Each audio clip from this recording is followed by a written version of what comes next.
James Warren Jones will be remembered for being one of the most infamous cult leaders in American history. The story of the People's Temple has been told in numerous books, television specials, miniseries, and feature films, but very few, if any of them, focus on the relationships that were responsible for Jones' bizarre rise to power. This is that story. This is Jones' Road to Guyana. Jim's exposure to religion and the church started in Lynn, Indiana before his 13th birthday. A friend of his mother's named Myrtle Kennedy introduced him to the Bible, and he started going to Sunday school and attending services at multiple churches. He quickly developed a fascination with the preacher's ability to hold the attention of everyone in the room, and he was inspired. After attending only a handful of services, his mother caught him imitating the church pastor and told him he wasn't going to be attending any more of the services. As a young boy, Jones was an outcast who had difficulty making friends and even resorted to terrorizing his peers to force them to listen to what he had to say. It seems reasonable to assume that his mother recognized why he was attracted to preaching.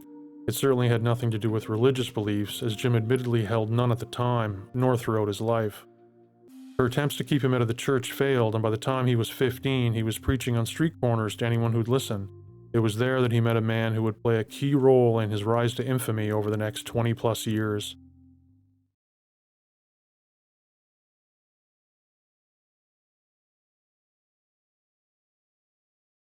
Jones met Dan Mitrione when he was still a street preacher, spreading his message of racial equality, integration, and communist values. Mitrione served in the Navy during World War II before he and his wife Henrietta moved to Richmond, and he became a patrolman for the Richmond Police Department in 1945. By 1955, he was the Richmond Chief of Police and served in that capacity until 1960. When and where they met is unknown, but it's reasonable to assume that they crossed paths while Mitrione was on patrol and Jones was preaching on the street. Considering Mitrione was 10 years older, they certainly weren't part of the same social circles. Myrtle Kennedy claimed they were friends, which takes the relationship to a strange place, and it's made more strange by Jones' claims that Mitrione was a cruel, cruel person and a vicious racist. Why would a 25-year-old racist police officer befriend a 15-year-old boy who was promoting communist ideals to African Americans on a street corner? Jones would have been seen as a thorn in his side, and based on the extreme anti-communist sentiment at the time, the only thing they may have had in common was a familiarity with the local jail. Either Mitrione was trying to help Jones find a different path in life, or he was using him as an informant. The answer will become clear as we progress through this timeline.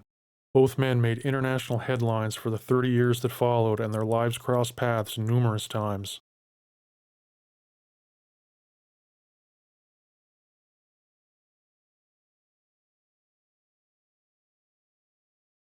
After moving to Indianapolis in 1951 with his wife Marceline, Jones focused on preaching and promoting the communist movement. He regularly attended Communist Party meetings and tried to politicize church members, but he felt as long as the church was against the integration of the races, he was wasting his time. A strange encounter in a parking lot provided the spark that lit the fire in Jones that fueled the rest of his life. In his personal letters, he wrote that he was wandering down the street, stopped at a used car lot, and met a man who claimed to be a Methodist superintendent named Martin. After talking for several minutes, Jones considered the man to be a religious nut, so he started ridiculing the church and God, hoping he'd get offended and walk away. Not only did Martin not care about Jones' outburst, he asked him to go back to his office to discuss taking a position in a church. Jones didn't believe him. He wondered why anyone would offer a platform to a communist revolutionary who held no religious beliefs. As far as Jones knew, his new friend had no affiliation with the Communist Party or the movement in general. The man was Sumner Leroy Martin, a military veteran and the Methodist Church superintendent in Richmond. He was also a member of several political organizations and served as the chairman of the Indianapolis branch of the American Christian Palestine Committee, a Zionist political lobby group created to divide Palestine and create a new state of Israel. Jones accepted his offer and started preaching at the Somerset Southside Methodist Church. He assumed Martin was a sympathizer who thought he could use the church to spread the idea of communism. While it's unknown whether Martin supported his communist ideals, he did support Jones' career and tried to protect him against detractors, who were everyone else associated with the church, but the marriage didn't last long. Jones' anti-war stance and his promotion of communism and racial integration forced him out, and he was replaced by C.T. Alexander. Even though Martin kickstarted his career and was his only supporter, Jones wrote in his letters, I hope he's dead. Jones then conspired with members of the church to have it removed from the Methodist denomination.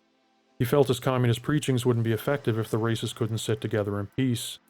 In response, other members of the denomination tried to ban him from the church altogether, and he was given a 2-week notice to vacate.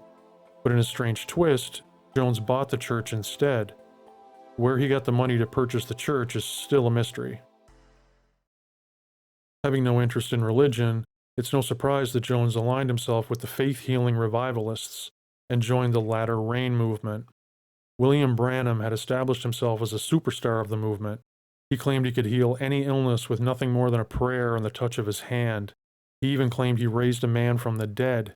On April 12, 1947, Branham told his congregation, "And by the way, a man that laid in the morgue, pronounced dead by 3 doctors when I went into where he was at, he's driving a Pennsylvania locomotive tonight, and they still don't believe me. That's true. They won't believe me. The hour is there where people's eyes are so blinded with the cares of the world, they don't even see God." When the ridiculous story was made public, some key details changed. Branham said he resurrected 49-year-old Elijah Perry in the morgue in the presence of 3 doctors, but Perry's sister admitted that Branham performed the miracle at their house, and there were no doctors there. Perry allegedly suffered from a punctured lung that he'd been living with for the previous 2 years, and since his health wasn't getting any better, they assumed he was dying, though no doctors confirmed that either. Elijah Perry declined to give a statement, but said he would provide testimony at a later date, which never happened, of course. It should also be pointed out that this life-saving house call happened in 1939, 8 years before he told the story to anyone. That makes sense considering the healing revival was the hottest new fad within the Christian revivalist movement, and selling the idea of performing resurrections was a surefire way to attract new followers, and more importantly, investors. Branham worked with Philadelphia preacher Joseph Matson Brose to launch Jones' ministry. He eventually served as chairman of several Christian fellowship conventions that were organized by Jones. Jones' preaching tours earned him enough money to start the People's Temple in 1955, and Branham made his first special guest appearance at the church in January 1956.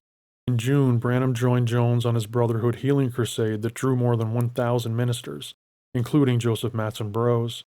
It was so successful they held it again in 1957. It was Branham who taught Jim to market the People's Temple by taking out newspaper ads that listed the miracles that were being performed during the services every Sunday.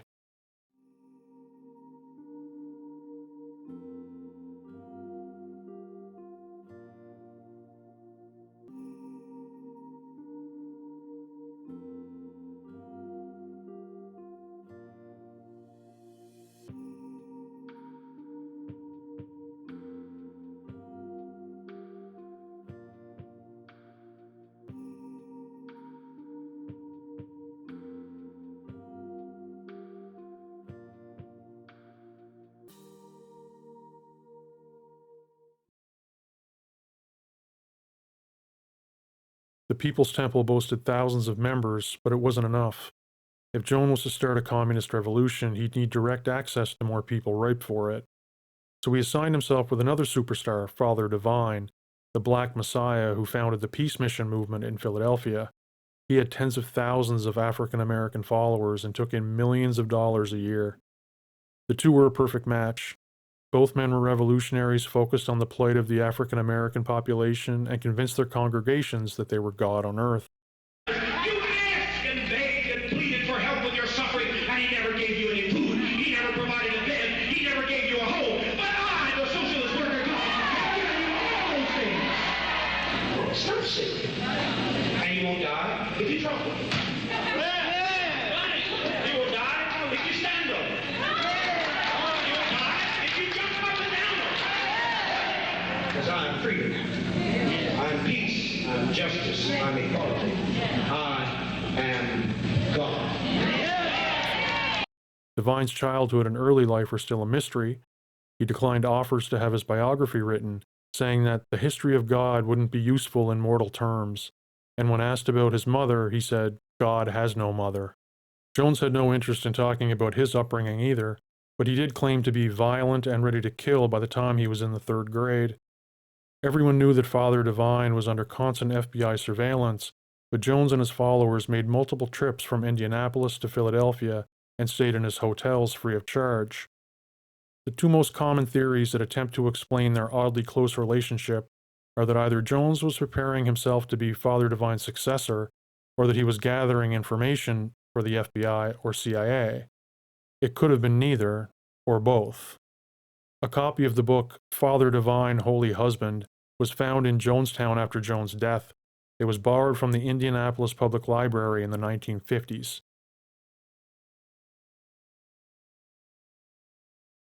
Adding Father Divine to his list of famous allies, People's Temple membership was growing faster than ever, and Jones was looking to take the group international.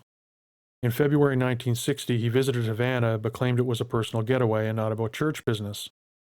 Cuba was under attack from anti-Castro forces at the time, and the CIA was planning further military action in the country. So why would he go there? Former Pentecostal minister named Carlos Foster claims he met with Jones in Havana, and Jones told him he was there to recruit Cubans to join the People's Temple in Indiana. He added that Jones offered to pay him $50,000 a year to set up communes in Central and South America, and mentioned Guyana specifically. According to official records, Jones had no way to pay that kind of money to anyone for anything. He claimed that Jones told him that he had already visited Guyana and knew Latin America very well, even though according to the State Department, Jones wasn't issued a passport until June 28, 1960, 4 months after their alleged encounter. The State Department issued his passport, number 2288751, for a 17-day trip to Poland, Finland, Russia, and England. On his visa application form, Jones claimed it was a sightseeing trip.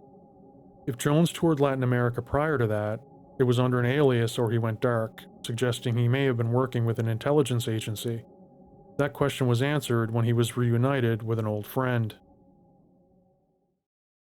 Dan Mitrione left his position as Richmond police chief in May of 1960 to take a position as a field officer with the ICA, the International Cooperation Administration, which became the OPS in November of 1962. It was a branch of the State Department's Agency for International Development and was used as a cover for CIA officers and contractors. Maybe not coincidentally, it was in May that Jones applied for his passport. Mitrione moved his family to Belo Horizonte in December. Less than a year later, on October 25, 1961, the Guyana Graphic published an article detailing Jones' visit to Guyana. There are no records of Jones' activities for months after that. Then things got even more bizarre.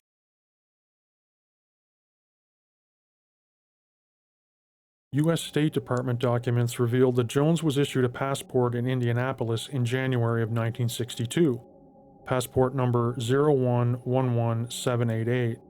He already had a valid passport, so how and why did he get another one? 3 months later, in April 1962, Jones and his family packed up and left for South America. They moved into a house in an upscale neighborhood in Belo Horizonte, Brazil, the same city where Dan Mitrione was stationed as an ICA officer at the U.S. consulate. When friends and neighbors asked Jones what he did for work, he told two different stories. One was that he worked for a large dry cleaning company called Eureka Laundries, and the other was that he was a retired U.S. Navy captain. A car with U.S. diplomatic plates was regularly seen parked outside the Jones home, and Jones never denied meeting with Dan Mitrione's family. He claimed he was gathering information to give to his local communist contacts, though by all accounts he had none. Also, U.S. Vice Consul John Lodeson wrote Jones a letter dated October 18, 1962, requesting a meeting at the consulate. Attached to the letter was a photo of a man who looked identical to Jones. Lodeson was a known CIA agent who worked at the U.S. Embassy in Russia until he was suspected of being a spy and relocated to Munich to work for the CIA's Radio Liberty News Network. Jones' ties to U.S. intelligence were becoming clear, so in December 1962 the family moved to Rio de Janeiro. Dan Mitrione also left Belo Horizonte in December, and by March 1963 he and his family were back in the United States. He returned to Brazil later that year, and like Jones, he moved to an upscale neighborhood in Rio de Janeiro. Brazilian immigration authorities claim the Jones family left the country at the end of March, just after Mitrione, though Jones claimed he stayed in Brazil until December 1963 and returned to the U.S. because of the assassination of JFK the month prior. This brings up the question of the second passport and the photo sent to him by Lodeson. What if there was a second man parading as Jones to provide a cover story? That seems to be the most likely scenario, since multiple people confirmed that Jones was still in the country after March. The Brazil Herald reported that an assistant manager at the investment firm Invesco SA claimed that Jones worked there for 3 months in 1963 after Brazilian authorities said he left. The employee said Jones made no sales, and they fired him. Being a commission-only salesperson is a common cover for CIA agents, since they don't have to spend any time doing company-related tasks. They don't need the money, and they can just tell their boss that they're not having any luck in the field. During Jones' time in South America, membership in the People's Temple shrunk from several thousand to less than 200. The church could barely afford to keep the lights on, so Jones certainly wasn't living on donations from members, and he had no known source of income. Looking to resurrect the church, he moved the headquarters to San Francisco in 1965 and dove headfirst into the political scene. San Francisco was a hotbed for CIA activities in the 1960s.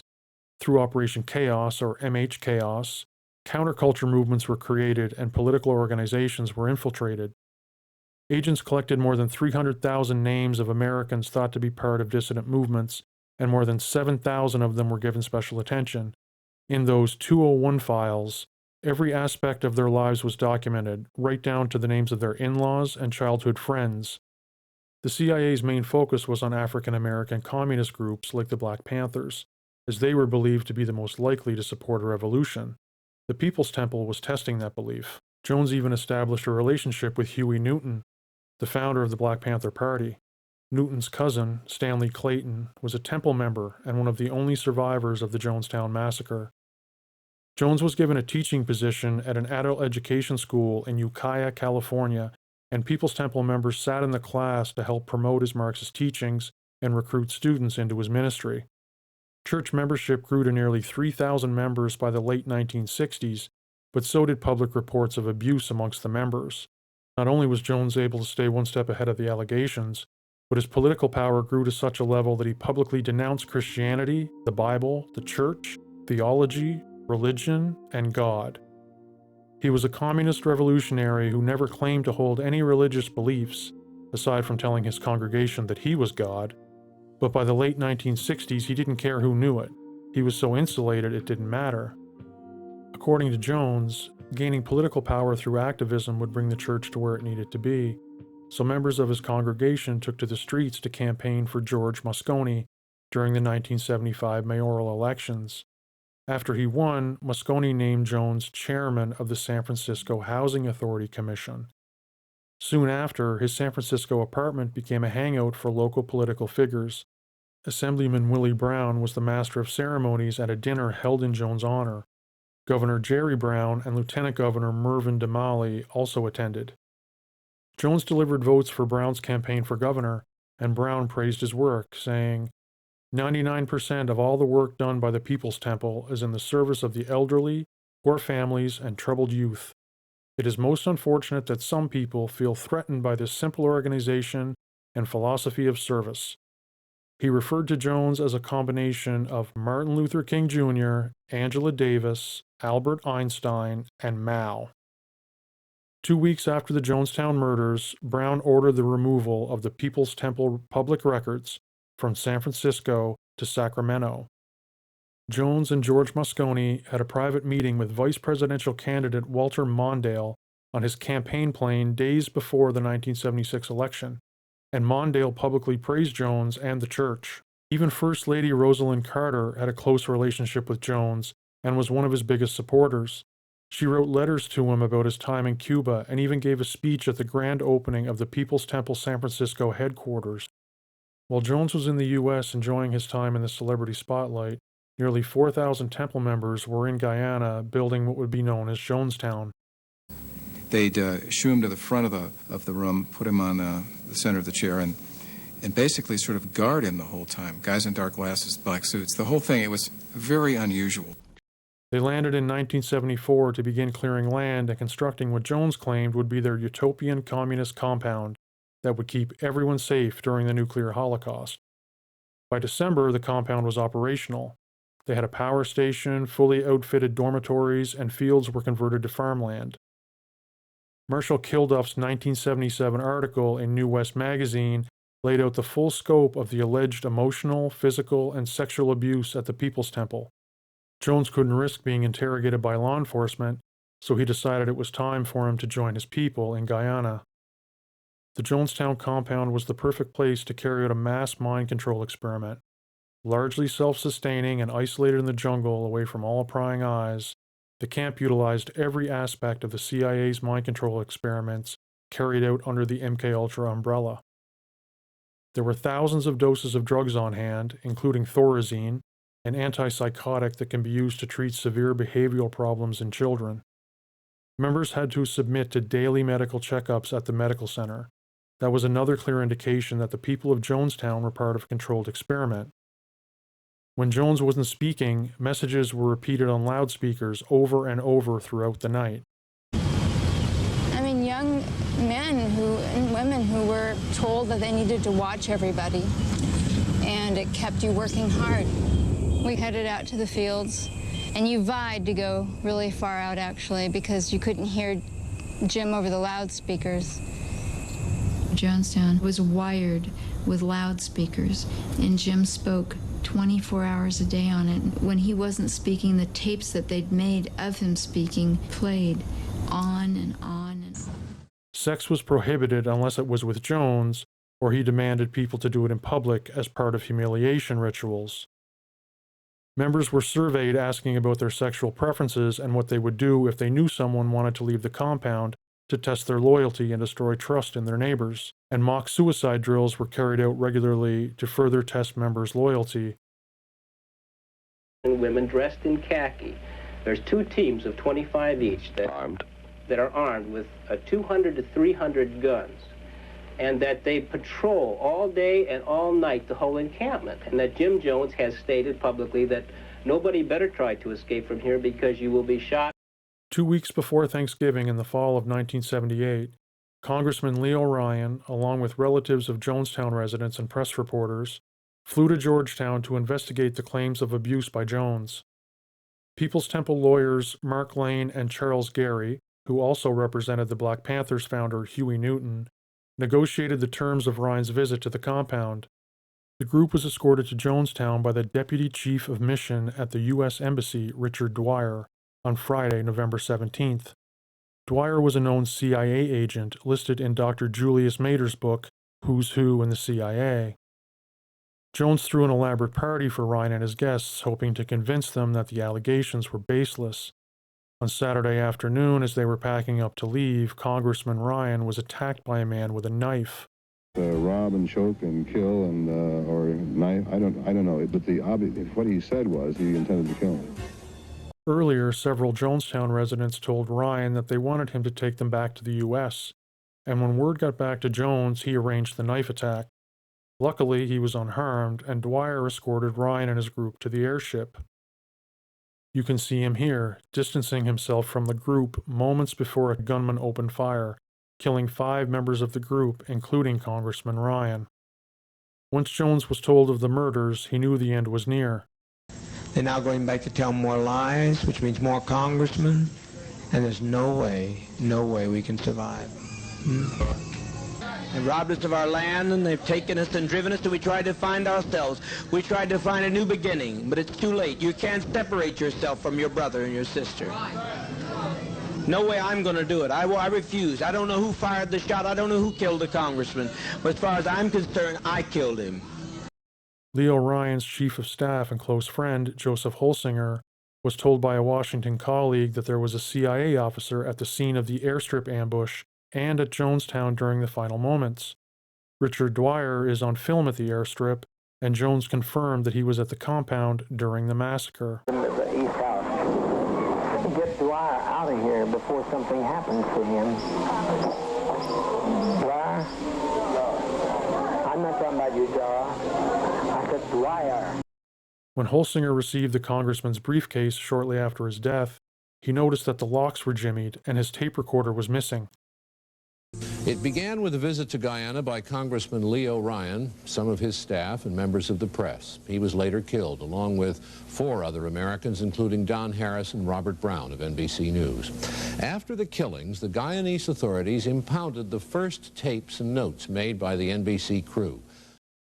Larry Layton was convicted of conspiracy to commit the murder of Congressman Ryan. There were no listed co-conspirators, and no one was ever tried for the murder itself. During his trial, Holsinger's evidence that a CIA agent was in Jonestown at the time of the murders was deemed inadmissible, as well as any mention of Richard Dwyer's involvement with the CIA. When Jim Jones was officially recruited for his CIA operation will likely never be known, but the road was paved after meeting patrolman turned CIA field agent Dan Mitrione when he was nothing more than a teenage street preacher back in Richmond, Indiana. His followers praised him as a prophet, and politicians hailed him as a humanitarian, but Jones was nothing more than the bully his mother saw preaching in front of his bedroom mirror. He was so obsessed with being heard that he was willing to sacrifice more than 900 lives, including his own.